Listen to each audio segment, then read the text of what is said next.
For you guys who don't know about me, my name's Dave Latelli, aka the Mighty Brown Butterbean. I'll get to how I got the name Butterbean later, but I come from a very humble beginning. My father, I always joke about it now, but my father was the president of a gang called the Mongrel Mob. That's what I was born into. My dad had two jobs that I remember. One was robbing banks, and the other one was a gardener. What do you reckon he was growing as a gardener?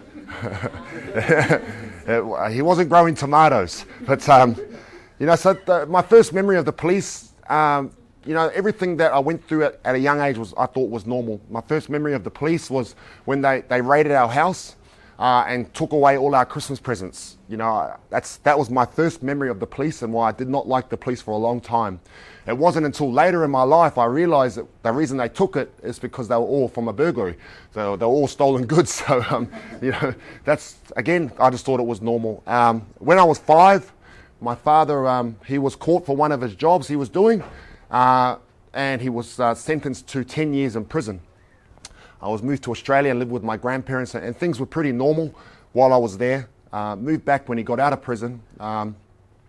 And at that stage, my uncle had just gotten out of prison, and he was living with us. He was also a bank robber, but he was a bit more specialised, and he focused on armoured trucks. So, there's a bit more of a specialised trade there.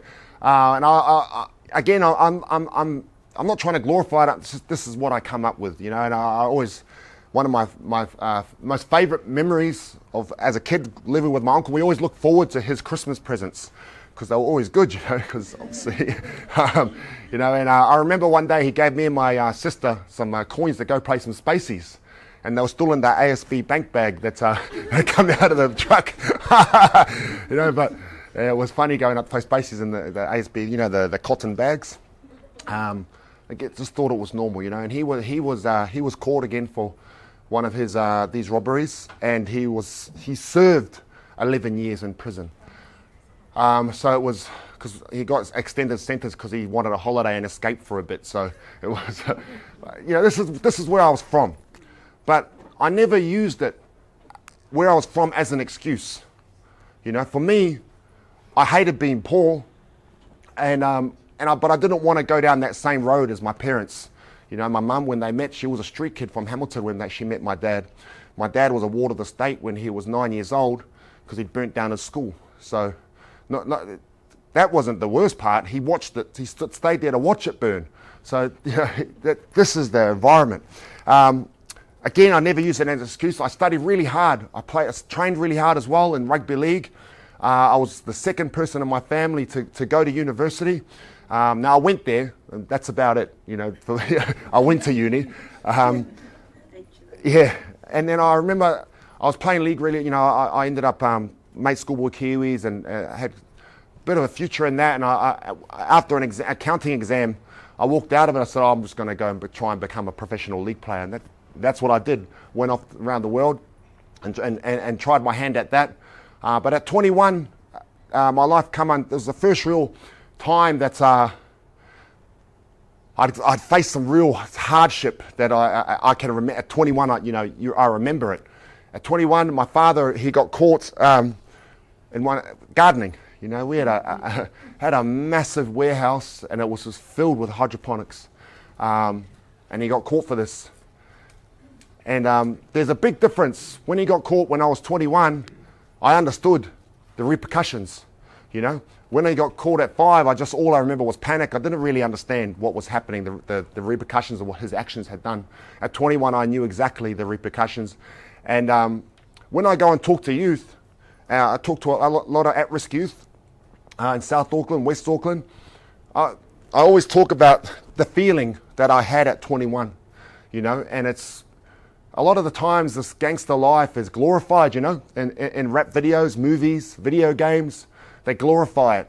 And when you're in this area, if you're in a poor area and you're a poor kid and you're looking around for people who are rich and have success, the only people you're seeing is gangsters, drug dealers with the gold chains, with the nice cars.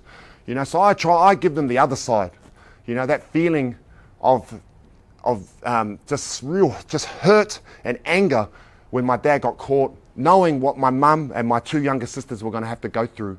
And that life you know, when the man goes away, you know, your family it becomes prey, you know, and that's what I tell these guys, to tell these young kids, you know, that you glorify this life, but let me tell you, when something goes down, none of these people that are hanging around you are going to come feed your family. None of them will come visit you in jail. They will all leave. Trust me. And because that's what happens. So I really like to educate the youth on that, because I just be real about it. You know, we talk about material things. When we're going through this life, we had warehouses full of cars, full of American cars, warehouses full, and what good is that? I tell these kids, what good is that when in one of those warehouses my first cousin hung herself? You know, what good is all these material things if you don't have your health, you know, if you've lost a loved one? So, you know, that time at 21, I come unstuck. I was really angry, and I decided that I was going to be this big bad guy. I quit uni. I quit the job I had, and I moved into my cousin's house in Mangere, and it was a tini house. And I decided I'm just going to just try and, you know, be this person I wasn't really, just be the baddest person I could, and just to put it out on the street, and out in people that know my family that I'm still here, you know, and no one's going to come muck around with my mum or my sisters. So I was ended up in this tini house. There was about at least 10 of us staying. It was like a transient house, and it had prepay. Has anyone heard of prepay power? Yeah. You know, so we had prepay power, and you know, just selling tinnies, putting the power on tinny at a time. It was, you know, $20 at a time we'd put our power on it, because it was never good when you're trying to roll tinnies at night with no power, because the customers get too much stuff. So it's you know, this is just, I went, you know, from being at uni to living in this life. Getting in fights all the time. I was actually, the Mongrel Mob Rogue chapter had a nightclub in Papatoetoe, and I was actually banned from that nightclub. So how naughty must you have to be banned from a Mongrel Mob nightclub? You know, they said, look bro, you just can't come here anymore. You know, so everything culminated one night down this destructive path. Went to a party, they didn't let me in. I ended up beating up the guy that wouldn't let me in. And he was, you know, he was the cousin of my cousin's girlfriend, and she was tired of me beating up her relatives. So, so you know, I got in a fight with my cousin. He then went home, and I had my friends with me. Anyone know Dave Higgins from Duco Events? There's Joe Parker's promoter. I've known him for a long time, and so they were in this party in the middle of Mangere. There's me, 2 Irishmen, and an Indian. That was my group, you know. And my cousin ended up going home and smashing up Dave's mum's car, and I was just out of anger. He was, and I went home, and I, you know, just so upset, and I was already down because of what was going on, and everything happened, culminated that night. I grabbed the knife out of the kitchen drawer, and I just stabbed myself in the chest, and ended up in hospital. And because I'd studied psychology at uni, you know, I could talk my way out of it. You know, when you do these things, they send a psychiatrist around just to evaluate you. I talked my way out of it, and I remember this moment. I don't know if you guys have ever had this moment in your lives. I'm sure you guys have at some stage, where I was sitting on this doorstep of this tini house, just out of hospital, and I just thought, man, this can't be it. You know, I don't know if you guys have had that moment. Has anyone had that moments in their lives where you think, is this it? Is this all I'm here for? And from that very doorstep, I thought, I'm over this. I'm gonna do something about it. From that very doorstep, only a few years later, I ended up owning my own supermarket. From that doorstep of a tini house in Mangere, stabbing myself. I owned my own supermarket. I ended up playing league for North Sydney Bears, contracted with Manly. From that doorstep, because I got up and I moved. I see how I tied it in there? I got up and I moved, and I'd done something about it. Ended up owning these supermarkets, had some kids along the way. Things were going really well. But as I had the supermarket, the businesses, I stopped focusing on my health. You know, I was so focused on growing this business, wealth. I was so focused on wealth and being rich, you know. And really, what I know now is that the material things aren't real rich. It's not true wealth. You know, and I'll tell you why later, because I was so driven by money that I just worked all these hours, got really unhealthy. My weight was starting to get close to the 200 kilo mark. But didn't, when I looked in the mirror, I never saw it, didn't think it, you know. It's not until I look back at photos, that was me when I had the supermarket, so I had no neck. That's me with no neck. You know, so at that stage, I was going through that. My ego was getting out of control. You know, it was like those rappers, you know, that all of a sudden, they come from nothing, all of a sudden have a lot of money, you know, and they start splurging. You know, I was just overly generous. You know, every sporting team in the town I was at was called Big Dave's. Every single sporting team had Big Dave's across the chest. And just, you know, like there was times where a lady's car got vandalized in the town I was in, and they were fundraising. So the fundraisers came into the supermarket, said, "Oh, we're fundraising to buy this lady a car." Told me the story. I said, "Don't worry about fundraising, I'll buy it." You know, so I was always a nice guy, you know. Done that, and then I went to open a second supermarket. This is when I really come unstuck. My ego was getting out of control. Everyone told me not to do it. I said, "What's the worst that can happen? I'll just go broke again." Well, what do you reckon happened? I went broke again. It just did not do well. My foundations weren't set, you know, and I made some mistakes, you know, but again, I had these moments. I just thought to myself, I had my 3 kids at the time, and I just thought, I don't want my kids wanting stuff, you know. It's again, I know a lot of us here can identify with this with our children. We don't want it. We want our kids to have everything, everything they need and everything they want. That's what I said, I'm not going back to being poor. And I started getting involved in things that, you know, I shouldn't have been. And I can't talk about this, we're being filmed. But I started doing naughty stuff. And, you know, and again, like my father and my uncle and my mum, they justified it. I'm doing this for my kids. That's what I did. I made it right in my mind. I'm doing this for the right reasons. You know, I'm doing these bad things for the right reasons. When really, it took my dad away from me, took my mum away from me, took my uncle away from me. My uncle lost his daughter to suicide. You know, crime took so much from us. I didn't see it at the time, you know, and I was so hot from what I was doing that I couldn't even live with my kids because I was just too dangerous to live with them. And 4 years ago, it was 2014 January, I walk out of a bathroom, out of a toilet, and I had a gun pointed at my head. Walk out, there was 3 guys. Walk out, there's a guy pointed a gun at my head. And I laughed now because it's just lucky I'd already gone for a crap, because I would have crapped myself, man. It's not like the movies, you know, where you come out and you be tough, you know. It's definitely not like that, or wasn't for me anyway. And had that situation, and it just seems surreal. They're searching for this, you know, they're robbing us. As they were leaving, I ran after them, and they're running down the street like that. I was running after them, and I was over 200 kilos. I was not fast, but they were amateurs, parked down a dead-end street, parked the wrong way and locked their doors. So they were fumbling their keys while I'm running. Now I thought I'd just jump through the window. And I know that you guys might say, "Man, this is like a movie." I tried to jump through the back window. I thought I'd just jump through it and smash it, but because I was so fat, I couldn't gather enough speed up. So I just went to the window and it's like flat.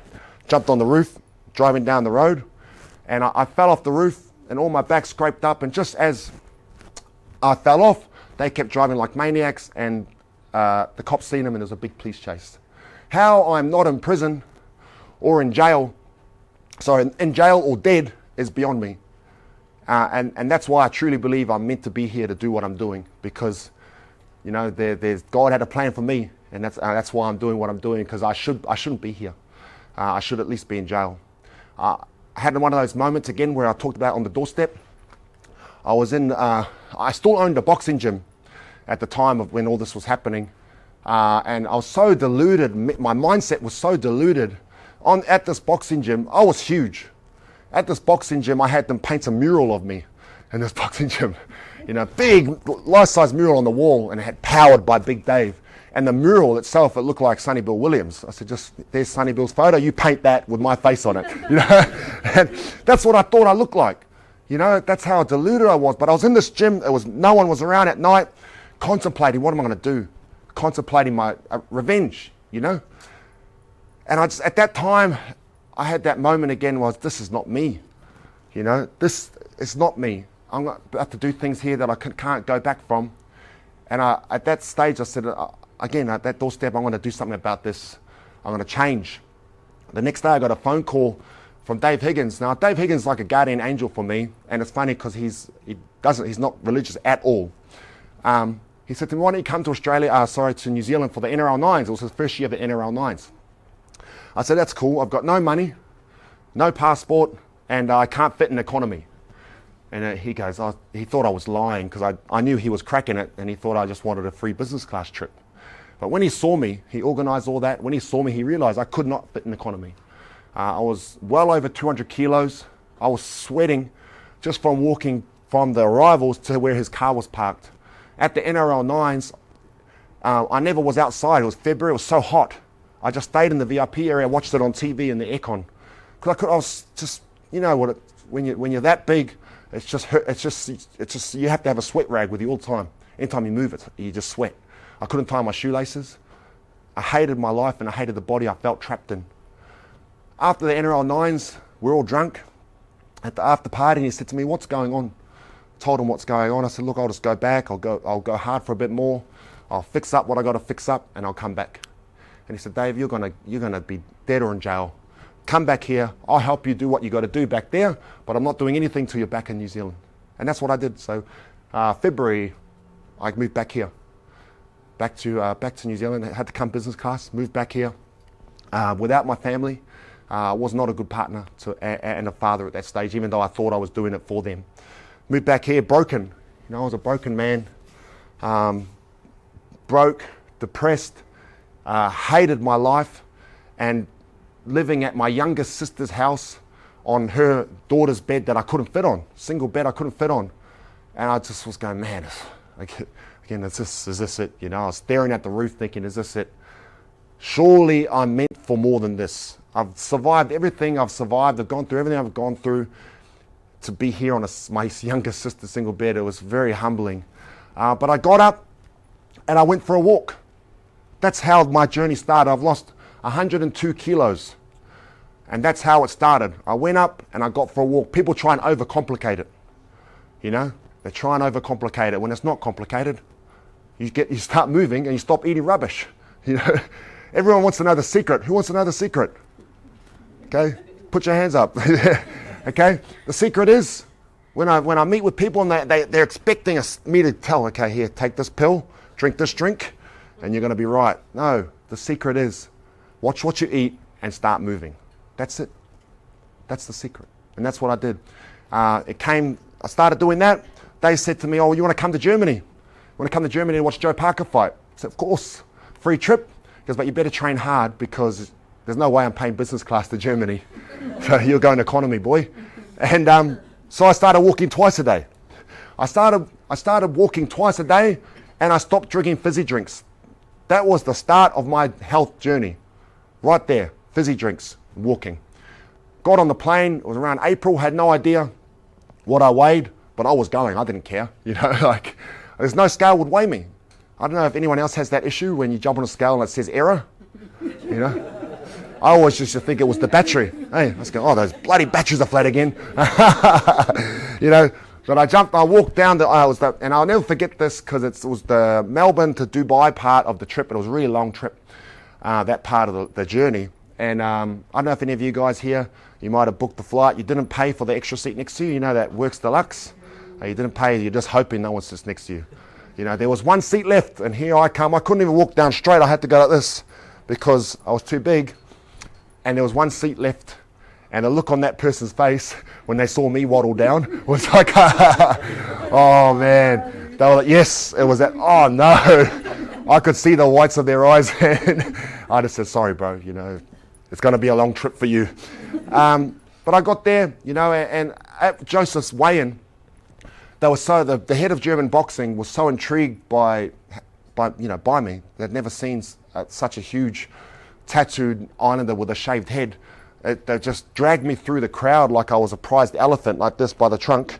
They wanted to see what I weighed. They had a proper scale there. I said, oh yeah, I want to know what I weigh too.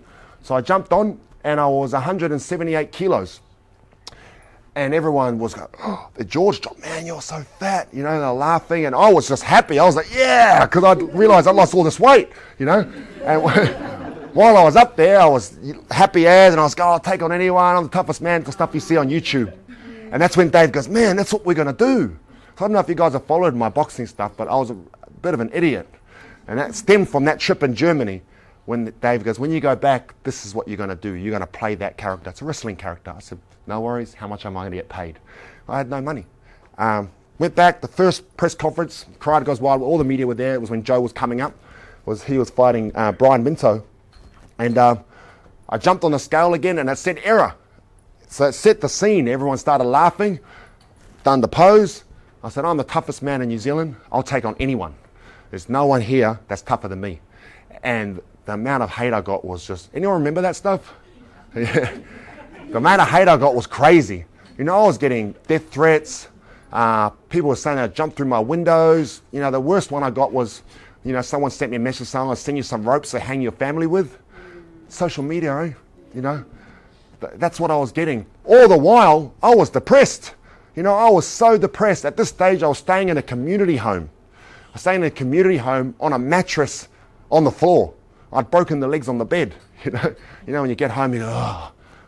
I flopped on the bed and the bloody, you know, split the legs, you know, those wooden ones.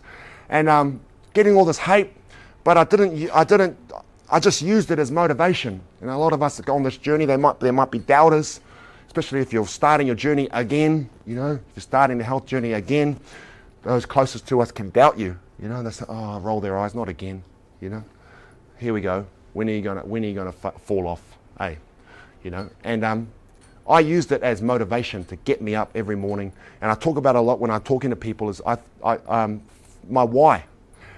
I had to find my why, and for me I knew it. It was my children.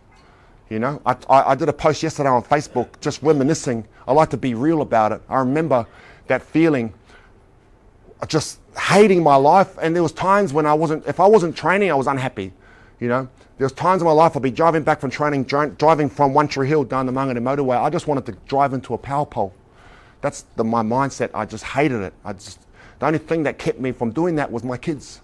I still had a couple of my kids' clothes in my suitcase, and I'd hold it at night and smell them, you know, just try and just envision being with them again. That was what drove me, my why. That was the reason I never gave up. I just kept moving, got up every morning, kept moving every day. Didn't let what anyone was saying to me affect me. It was hard on my parents because of all this hate that was happening. It didn't worry me. I just kept pushing through. The first fight I had was against a guy called Horse Vatuvai, who's Manu Vatuvai's brother. Fearsome reputation. Really good guy. We're friends now. But back then, you know, I spoke to him like he's never been spoken to in his life, you know. And I was all the time hoping, man, I hope he doesn't hit me, you know. You know, I said stuff to him like, you know, if I rip your head off, I'll do the world a favour. This is on TV. I'm saying this to him. And I could see his face. Like, but the fight came. You know, I'd lost a bit of weight. I was 168 kilos for my first fight. And I thought I was looking amazing, you know. Did anyone know those, you know, you see those old school Ricky Lake and all those types of talk shows where the person's lost heaps of weight and they think they're all that? You know, all of a sudden I was wearing mesh tops and, you know, glitter moisturizer, you know. Just figured I was all that, you know. You know. And right before I walked out, I looked at a photo of my kids, you know, on my phone, a photo. And at that stage, this is how I was one of the guys that had one of those Galaxy pads as my phone. So it was a big phone. So I looked at a photo of them, and that was my why. Stormed into the ring. I was nearly crying. I got into the ring, and I thought I was looking amazing. And I looked up at the big screen, which does not hide anything. I went, ooh, no, I still got a bit of work to do. You know, everything was hanging out. You know, that was it was a tough one, but I won that fight. He was a better fighter, more athletic, but my why was stronger. You know, it wasn't about a boxing match to me. You know, I always imagine as if I'm at the edge of a cliff and I'm holding my kid's hand. You know, if you imagine that feeling of you're not going to let go. You know, you're holding your kid or a loved one at the edge of a cliff. You let go, they're going to fall. That feeling is what I harness When times are tough, I think of that, and that's what pushes me through. Every fight after that, I kept calling out. So the whole premise of it, obviously Duco loved what I was doing because of the stir. It was going crazy, you know. I'd call out different areas of wherever Joe was fighting. Each area, like there was Palmerston North, I said to them, "You're not tough enough, I'll have to fight 2 of you." So I fought 2 of them in one night, and that I got a lot of hate for that one. But each fight, I kept losing weight. And this is when people, not only was I getting the hate mail, I was starting to get messages from people, "How are you doing this? What's your secret?" You know, so I started a group called Butterbean Motivation, a Facebook group, which started with just me as a blog, and it now has 11,000 members. Still private, still a private group. What I realized real quickly is that a lot of the times people don't have those positive people around them. Surrounding yourself with positive people. So that's what I did in this Facebook group, was giving people a place to come and share their journeys. They can come and ask for advice, and that's where I sent people from my normal profile of being an idiot. I sent them into there so I could be myself and guide people through. These boot camps here, we started our boot camps now, we've been going about the same time as my journey, 4 years. And it started by me helping my father-in-law's mate. He said, "Can you help my mate lose some weight?" I said, "No worries.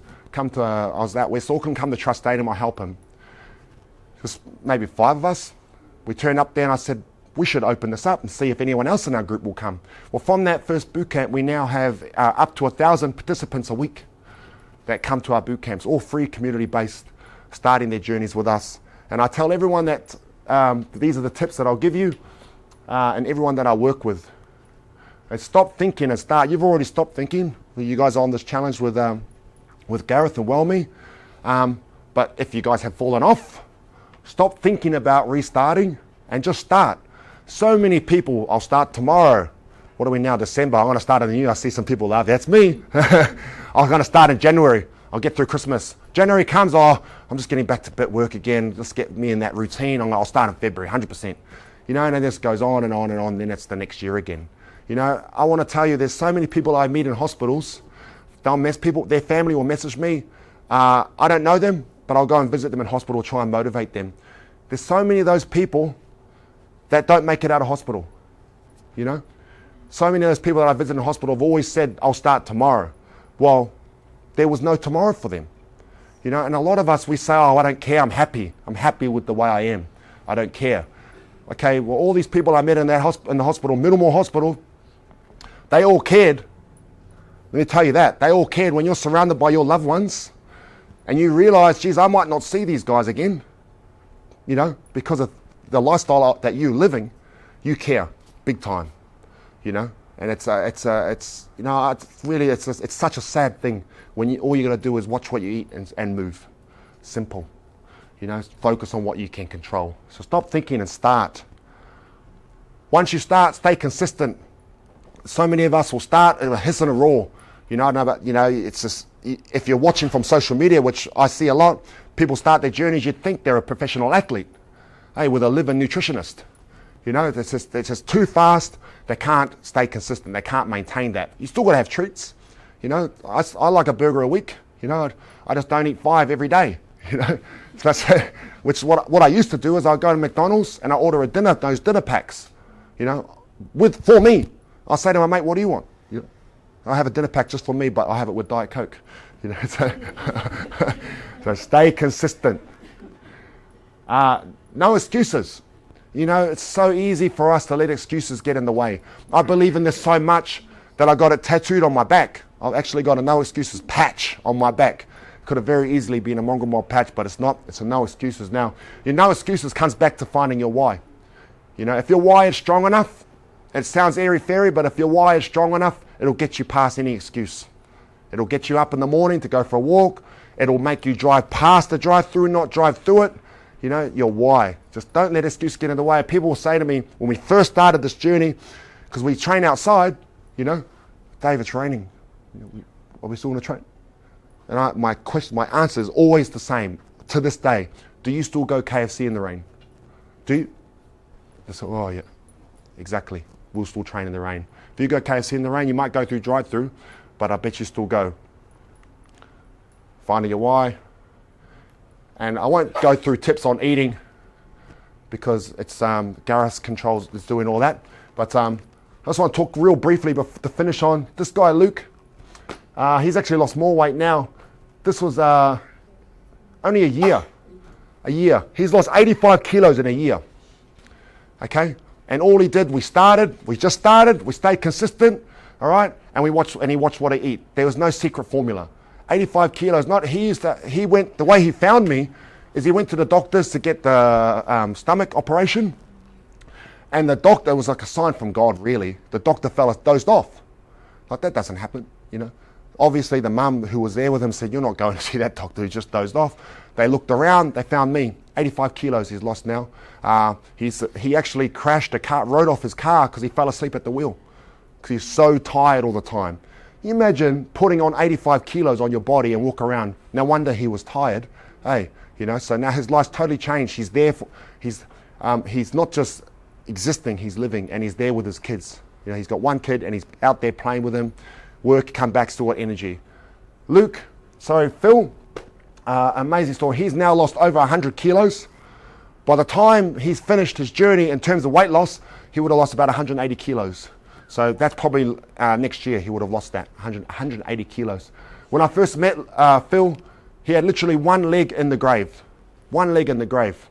I'd see him for a week, then I wouldn't see him for 2 because he'd be in hospital, in and out of hospital all the time, you know. And we got serious about it only last year, about his nutrition, because he'd come and train all the time, but he wasn't getting results. And I'd be frustrated. I said, man, a big guy like you should be getting results really quick. Because that first weight, if you've got a lot there to lose, you're going to lose it quick if you watch what you're doing. So I grabbed him with me, and he hung around. I trained him for three times a week, but I watched his nutrition. He'd have to check in with me every day of what he was eating. I gave him a meal plan. He stuck to it. Now he's lost 100 kilos in around about a year. You know, amazing story. This guy, we started boot camps, a boot camp called Heavyweight Champs, which runs now. Heavyweight Champs, I started for him. I had to hit an area for funding purposes. I had to hit an area in Otahu. I had to do a boot camp there. So I said to Phil, well, let's just go train in Otahu and I'll just say we're running a boot camp. We got there and I said, oh, well, we should turn this into a boot camp. That's me. I'm very unorganized. You know, well, why don't we turn this to a boot camp, open it up? Now it's a boot camp twice a week. He runs it. So he runs that boot camp I started for him. He couldn't even walk. Our first ever training session at that boot camp was walking to the end of the width of a rugby league field. And that was it. He couldn't do it. He was puffed from that, just walking 50 meters, you know. What I said to Phil, again, the positive people. He had surrounded himself with friends, enablers, you know, friends and family. That you know, I just said to him, if anyone who knows you're nearly dead is asking you telling you, oh, let's go and have a drink, let's go out and party. What do you do after you go and party? You go and stop in 24-hour takeaways, eat rubbish. They're not your friends. Anyone who's encouraging bad behavior and discouraging good behavior is not your friends. Get rid of them. If you want to hang out with me and me to help your journey, get rid of those guys. And he did. And now he's, you know, the results are coming. Now this is have to have the token white guy now. We got Rob Campbell. I met him. He's actually the chairman of Sky City. I met him at a charity fundraiser. I don't really like going to the casino, but I went to speak. It was an awesome cause. I went to speak. He was speaking to Kevin Mealamu. I had no idea who he was, but I wanted to get a photo with Kevin Mealamu. Went up, got my selfie, and then I started talking to him, and he said, oh, my wife's really worried about my health. I said, well, put down the wine and the sausage roll and let's start. You know, so he put down the wine, put down the sausage roll, and the next morning, I didn't think he'd turn up, 7 in the morning, I met him. He turned up. Now he's lost over 20 kilos. This was only a few months ago, over 20 kilos.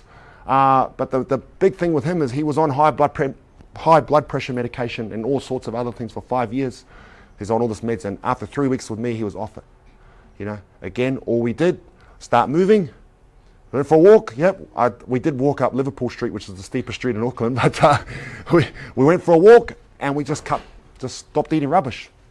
That was it. You know, these guys are amazing. Oh, that was that's you know, but they're way less than that now. And this is what we've, from working with them, we've got a BBM Ward program which came about from working one-on-one with my team.